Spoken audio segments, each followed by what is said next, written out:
My God. Lah. Assalamualaikum warahmatullahi wabarakatuh. Kami dari kelompok 2 ingin mempresentasikan tentang materi kopling. Sebelumnya, izinkan kami memperkenalkan diri. Perkenalkan, nama saya Raffi Ramadhani. Perkenalkan, nama saya Almadina Putri Nurhairani. Perkenalkan, nama saya Randy Semroki. Perkenalkan, nama saya Osama Farhan Husaini. Perkenalkan, nama saya Alfat Anfasanera. Baik, pengertian kopling.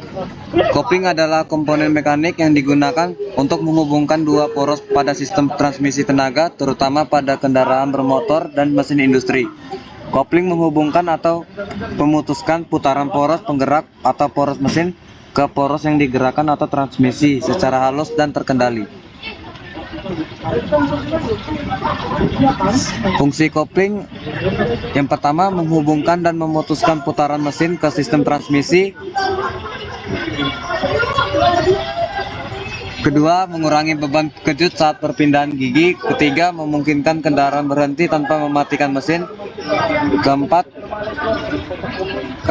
mengatur torsi dan tenaga yang ditransmisikan ke transmisi.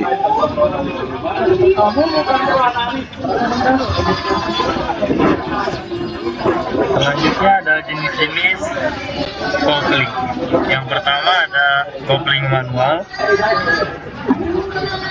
Kopling manual adalah sistem kopling pada kendaraan yang diperlukan pengoperasiannya secara langsung oleh pengemudi, biasanya melalui tuas kopling yang ditekan dengan tangan atau pedal. Selanjutnya ada kopling otomatis. Kopling otomatis adalah sistem kopling pada kendaraan yang bekerja tanpa memerlukan pengoperasian manual oleh pengemudi, terutama dalam hal menekan tuas kopling seperti pada motor manual. Kopling ini secara otomatis menghubungkan dan melepaskan putaran mesin ke transmisi berdasarkan putaran mesin atau RPM dan beban kerja kendaraan. Selanjutnya ada kopling sentrifugal. Kopling sentrifugal adalah jenis kopling otomatis yang bekerja berdasarkan gaya sentrifugal yang dihasilkan oleh putaran mesin. Kopling ini secara otomatis menghubungkan dan memutuskan tenaga dari mesin ke transmisi tanpa perlu pengemudi menekan tuas atau pedal. Fungsi kopling sentrifugal sendiri yaitu menghubungkan tenaga mesin ke sistem transmisi secara otomatis saat putaran mesin naik. Kedua, yaitu digunakan untuk menyederhanakan pengoperasian kendaraan, terutama yang tidak memiliki pedal kopling. Bekerja berdasarkan gaya sentrifugal biasa ditemukan pada motor matic. Selanjutnya, kopling berdasarkan media penghubung, yaitu kopling kering atau dry clutch.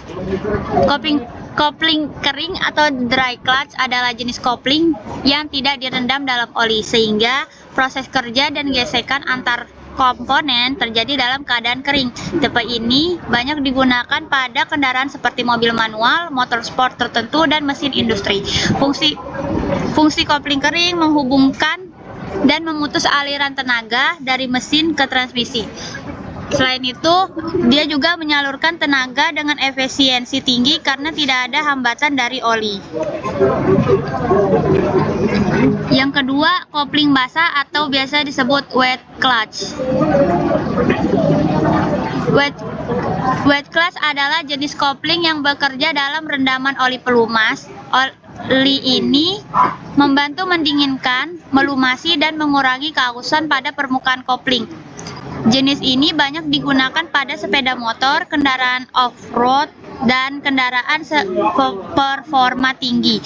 Fungsi kopling basah ini yaitu menghubungkan dan memutus tenaga dari mesin ke transmisi. Selain itu, mengurangi panas dan gesekan selama kerja kopling. Selain itu juga, dia menyediakan pengoperasian yang halus dan tahan lama. Beroperasi dalam pelumas, lebih awet dan tahan panas. Nah, kita masuk ke perhitungannya, yaitu torsi. Torsi atau simbolnya itu T. T sama dengan mu kali F kali R, di mana T itu adalah torsi, satuannya Newton meter, Mu atau artinya koefisien gesekan, F artinya gaya penjepit, satuannya Newton, R adalah jari-jari atau rata-rata, satuannya meter. Selanjutnya ada daya transmisi, yaitu simbolnya P. Rumusnya P sama dengan 2pi Newton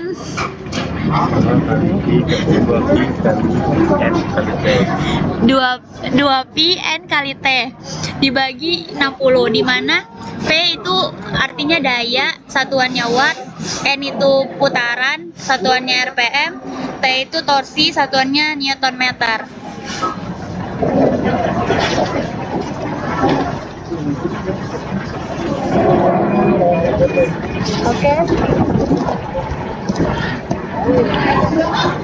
Aplikasi kopling. Yang pertama, otomotif seperti mobil, motor, truk, transmisi manual dan otomatis. Yang kedua, industri seperti mesin produksi, pompa dan kompresor. Yang ketiga, pertanian seperti traktor, mesin pemanen. Yang keempat, penerbangan dan maritim seperti sistem transmisi mesin. Kelebihan dan kekurangan. Kelebihannya yang pertama, memungkinkan perpindahan gigi dengan halus. Yang kedua, menghindari kerusakan mesin karena beban mendadak. Yang ketiga, meningkatkan efisiensi pengoperasian mesin. Selanjutnya, kekurangannya. Yang pertama, aus pada permukaan gesek, perlu pergantian berkala. Yang kedua, tidak mentransmisikan tenaga 100%, ada slip. Yang ketiga, performa bisa menurun karena panas berlebih.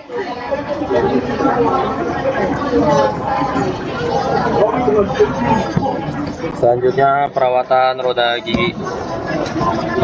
Yang pertama, pemeriksaan plat kopling, cek keausan permukaan geser. Kedua, pemeriksaan kampas kopling, ganti jika sudah tipis. Tiga, cek cairan hidrolik. Untuk kopling hidrolik, pastikan tidak bocor dan cukup. Empat, pemeriksaan release bearing, harus bebas dari bunyi dan getaran. Yang kelima, penyetelan free fly, jarak bebas pedal harus sesuai standar. Kesimpulan, kopling adalah bagian penting dalam sistem transmisi yang berfungsi untuk menghubungkan dan memutus tenaga dari mesin beroda penggerak. Jenisnya bervariasi tergantung penggunaan dengan karakteristik dan perawatan masing-masing. Perawatan berkala sangat dianjurkan agar sistem transmisi tetap optimal dan tahan lama.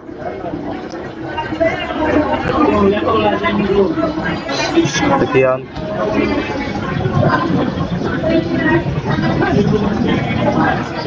Dan ini adalah beberapa sumber referensinya. Sekian dari kelompok kami, kurang lebihnya mohon maaf. Wassalamualaikum warahmatullahi wabarakatuh.